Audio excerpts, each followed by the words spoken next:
भाई भाई का प्रेम। हिंदी कहानी। मनोहरपुर नाम का एक बहुत ही सुंदर गांव था जहां की मिट्टी बहुत ही उपजाऊ थी। उस गांव की मिट्टी में हर तरह की फसल उगाई जा सकती थी, इसलिए उस गांव के अधिकतर लोग खेती किया करते थे और उस खेती के सहारे ही अपना जीवन यापन करते थे।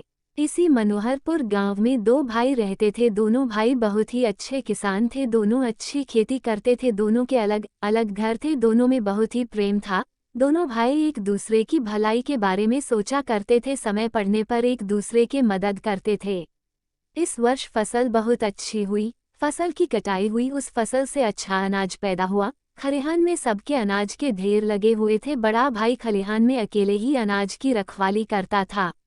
एक दिन रात में बड़ा भाई लेटे लेटे सोचने लगा, मेरे दो बेटे हैं, वे मेरी खेती बाड़ी में मदद करते हैं। मेरे छोटे भाई के कोई बाल बच्चे नहीं है, उसे सारा काम अकेले ही करना पड़ता है, इसलिए मुझे उसकी मदद करनी चाहिए। ये सोचकर वो उठा और खलिहान में गया और अपने अनाज के ढेर से 10 गठरी अनाज बांधा और उसमें से एक गठरी अपने सिर पर रखकर अपने भाई के ढेर की तरफ बढ़ा। ठीक उसी समय छोटा भाई भी घर में बैठा सोच रहा था, मैं जवान हूँ, जितना काम चाहूँ कर सकता हूँ, जहाँ चाहूँ जा सकता हूँ। किसी कारणवश यदि खेती में फायदा नहीं हुआ तो दूसरा काम कर लूंगा, हमारा खर्च कम है, लेकिन मेरे बड़े भैया तो बाल बच्चे वाले हैं, घर गृहस्थी के खर्च अधिक है, इसलिए मुझे उनकी सहायता करनी चाहिए। वह से उठा और अपने खलिहान में गया। उसने भी अपने अनाज के ढेर में से 10 गठरी अनाज बांधा, उसमें से एक गठरी सिर पे उठाकर बड़े भाई के ढेर की तरफ बढ़ा।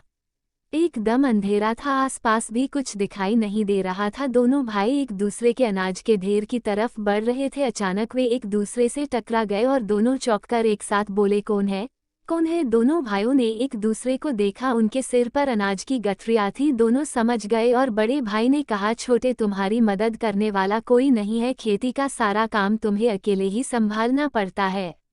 मैंने सोचा कि तुम्हारे पास अनाज अधिक होगा तो तुम्हारा घर अधिक चलेगा, इसलिए मैं खलिहान से तुम्हारे अनाज के ढेर में अपना अनाज डालने जा रहा था।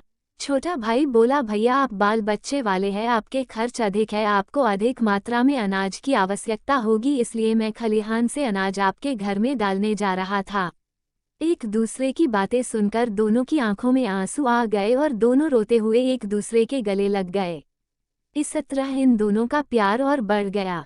इस कहानी से यह सीख मिलती है कि हमें एक दूसरे की मदद करने या दूसरे के बारे में अच्छा सोचने से एक दूसरे में प्यार बढ़ता है और मिलजुल कर रहने से एक दूसरे का दुख काम होता है।